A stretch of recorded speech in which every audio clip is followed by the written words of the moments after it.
ہماری اکانومی جب بہتر ہو سکتی ہے اور ہم عزت کے ساتھ کمیٹی آف نیشنز میں جب اپنا کوئی جگہ بنا سکتے. اب تو ہمارے ہر جگہ سے ہمیں سمجھا جاتا ہے نا کہ یہ مانگنے والے لوگ ہیں, بھوکے ننگے لوگ ہیں, صرف ان کے پاس ایک ہی ایسٹ ہے, فوج, جو کسی کام آ سکتی ہے. اور جب فوج کسی کی باہر کے ملک کی کام آتی ہے تو وہ کیسے کام آتی ہے؟ وہ تو ایسے مرسنری کام آتی ہے. میں بالکل سیدھی بات کر رہا ہوں. دیکھیں نا, ہمارا ایسٹ ایک ہی ہے نا صرف یہ. اور ہم سے لوگ ڈرتے بھی اس لیے ہیں کہ جی ہمارا جو ہے نیوکلیر پاور ہے. وہ اس لیے نہیں ڈرتے کہ ان کے پاس نیوکلیر پاور ہے, وہ ڈرتے اس لیے کہ نیوکلیر پاور کسی اور کے ہاتھ میں نہ لگ جائے. وہ اس لیے نہیں ڈرتے کہ ہمارے پاس نیوکلیر پاور ہے تو ہم کوئی طاقت ہے نہیں. وہ کہتے ہیں کہیں کسی اور کے ہاتھ نہ لگ جائے. تو وہ ہماری جو انسٹیبلٹی ہے وہ ان کی بڑی فکر ہوتی ہے. امریکہ کو فکر ہوتی ہے, باقی لوگوں کو فکر ہوتی ہے. تو یہ فکر یہ نہیں ہے کہ یہ پاور خود ان کے پاس ہے, فکر یہ ہے کہ کہیں کسی اور کے چکے کے ہاتھ میں نہ لگ جائے.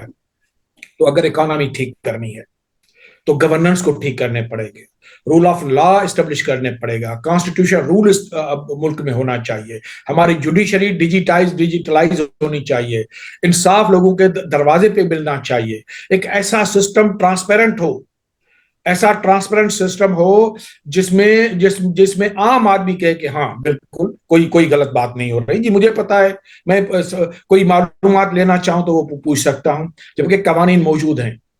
تو میں سمجھتا ہوں کہ ہمیں ابھی قبلہ درست کرنے کی بڑی ضرورت ہے. اچھا اور کھولو یہ صاحب, ان تمام دوست. جی یہ تو کھولو صاحب آپ نے ایک وش لسٹ یا خواہش کی لسٹ بتا دی نا.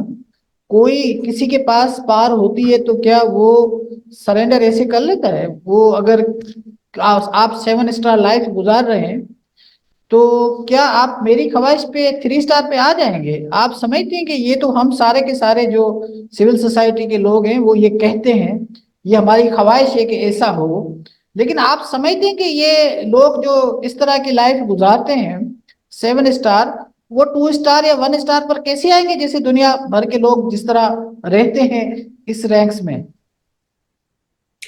دیکھیں, میں گزارش کروں فلاسفی میں بھی اور سائیکالوجی میں بھی. دیکھیں, دو چیزیں سمجھنے کی ہوتی ہیں. ایک ہوتی ہے سبجیکٹو, ایک ایسپیکٹ ہوتا ہے لائف کا, ایک آبجیکٹو ہوتا ہے. سبجیکٹو کا وہی ہے جو آپ کہہ رہے ہو کہ میری خواہش کیا ہے, وش لسٹ کیا ہے میری. میں کہوں گا کہ جی پاکستان کو ہم چاند پہ لے کے جائیں گے. بھائی میں کہہ سکتا ہوں پاکستان کے عوام خوشحال ہو جائیں گے, مہنگائی ختم ہو جائے گی, ہم سب کو جو ہے وہ خیراتی کارڈ بانٹ دیں گے, ہم سب کو یہ بھی کر دیں گے.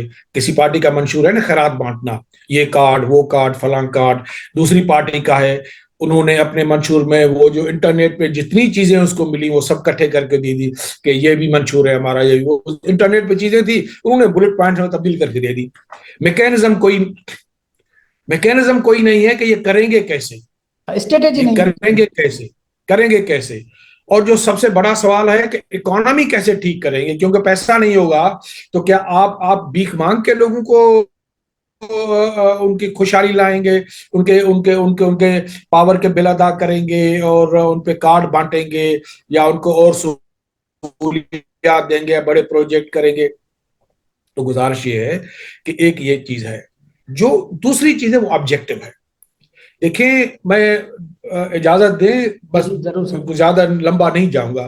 دیکھیں, جب پہلا صنعتی انقلاب ہوا تھا 18ویں صدی کے اینڈ میں, اور جو پھر 19 صدی کے پہلے جو چوتھائی تھا اس وقت تک وہ انفولڈ ہو گیا, سامنے آ گیا. وہ دیکھیں, یہ بادشاہوں کے مرہن محنت نہیں تھا. بادشاہوں کو تو اس وقت بادشاہ سلامت جو ہے وہ تو 1825 26 27 28 تک گھوڑا گاڑی میں سفر کرتے تھے. بگی جس کو بگی کہتے ہیں, وہ بگی جو گھوڑے آگے لگاتے تھے اور کچے روڈ تھے اس پہ سفر کرتے تھے. تو ٹرین آ گئی بعد میں. تو کیا یہ ٹرین کسی سے پوچھ کے آئی تھی؟ نہیں, یہ آبجیکٹو فینامینا تھا. ایک صنعتی انقلاب شروع ہوا, کیا بجلی کسی بادشاہ سے پوچھ کے آئی؟ کسی اس وقت بھی, کیونکہ فرسٹ ورلڈ وار سے پہلے تو بادشاہ آتی تھی نا, اس کے بعد بھی کچھ نہیں, لیکن اس سے پہلے تو بڑی بڑی بادشاہ آتی تھی. آسٹریا ہنگری سلطنت تھی, سلطنت عثمانیہ تھی, اور بہت سارے اور چیزیں تھی اس ملک میں. تو کیا کسی پوچھ کے آئیں؟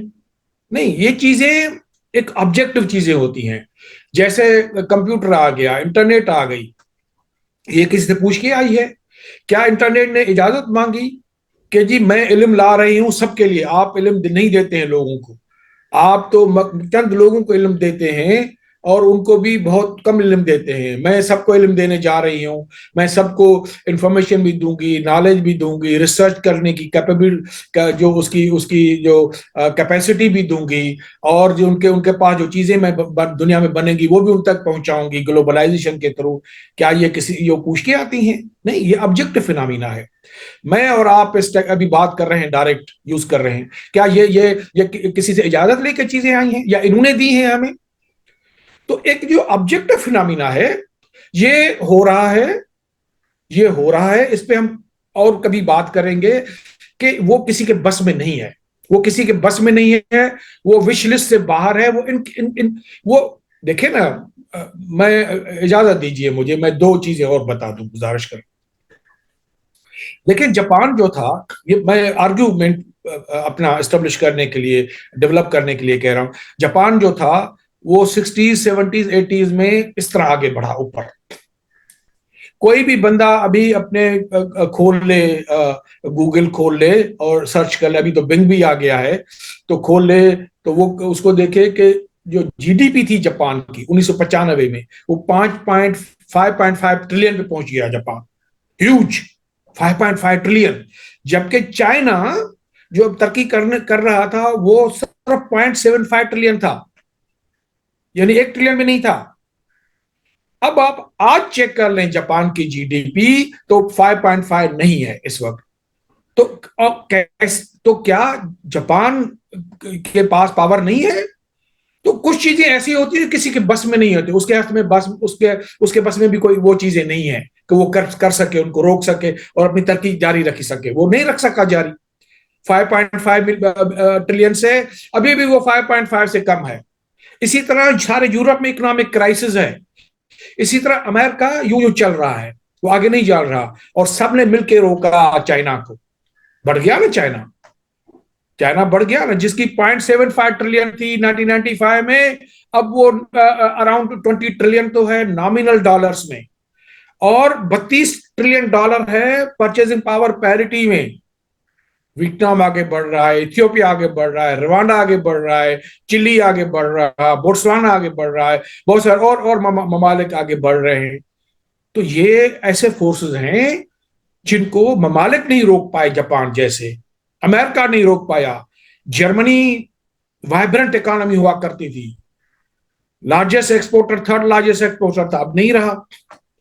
تو ایک ہمیں یہ، جی جی خور صاحب، آپ جو باتیں کر رہے ہیں نا، یہ میں سمجھ رہا ہوں، اور آپ ٹیکنالوجی کی جو بمبارمنٹ ہے، ٹیکنالوجی کی جو ڈیولپمنٹ ہے، اور اس کو کنٹریز کیپٹلائز کر رہے ہیں اپنی اکانومی کو بڑھانے کے لیے. ہمارے پاس ایشو کچھ اور ہے نا. ہمارے پاس، جی فرمائیے. میں تو نہیں سمجھتا کہ یہ لوگ ٹیکنالوجی کو نہیں روک سکتے، بھلے وہ یوٹیوب کو بند کر دیں کچھ سالوں کے لیے، انٹرنیٹ کو کچھ سالوں کے لیے بند کر دیں، یا ہمارے پاس اب بھی جو ہے کرپٹو کرنسی کی جو بزنس ہے وہ نہیں ہو رہا، لیکن یہ ہوگا. اس سے تو میں آپ سے اتفاق کرتا ہوں، اس کو روک نہیں سکتے. لیکن گورننس از altogether different تھنگ. گورننس میں جب تک آپ کے پاس، دیکھیں ابھی تو اس ملک میں یہ بھی فیصلہ نہیں ہو سکا انفارچونیٹلی کہ اس ملک کو کون چلائے گا. کیا ڈیموکریٹک فورس، سویلین فورس چلائے گی، یا جو فورس سمجھتی ہے کہ یہ ہمارا ہی سول رائٹ ہے اور ہم ہی اس کو چلائیں گے اور ہم ہی اچھا چلا سکتے ہیں. ابھی تو یہی فیصلہ نہیں ہوا نا. تو technology is altogether different. Technology تو ہمارے ملک میں آئے گی، وہ سلو آئے فاسٹ آئے، وہ تو میں آپ سے اتفاق کرتا ہوں. لیکن گورننس کے پوائنٹ آف ویو سے آپ کیا دیکھتے ہیں، تبدیلی کیسے آئے گی؟ دیکھیں ماجد صاحب، بات یہ ہے کہ ذرا ہم وہی بات کر رہے تھے کہ اس وقت جو پاور اسٹرکچر ہے، اس پاور اسٹرکچر میں بڑا امبیلنس ہے. وہ 3 فورسز جو برطانیہ نے، کالونیل راج نے کریٹ کی تھی، یعنی آرم فورسز اور جوڈیشری اور سول بیوروکریسی، اور جن کے لیے حرام تھا سیاست کے قریب جانا بھی اس دوران، ان کو مل گیا اقدار. کیونکہ مسلم لیگ تو وہ جتھا تھا نا،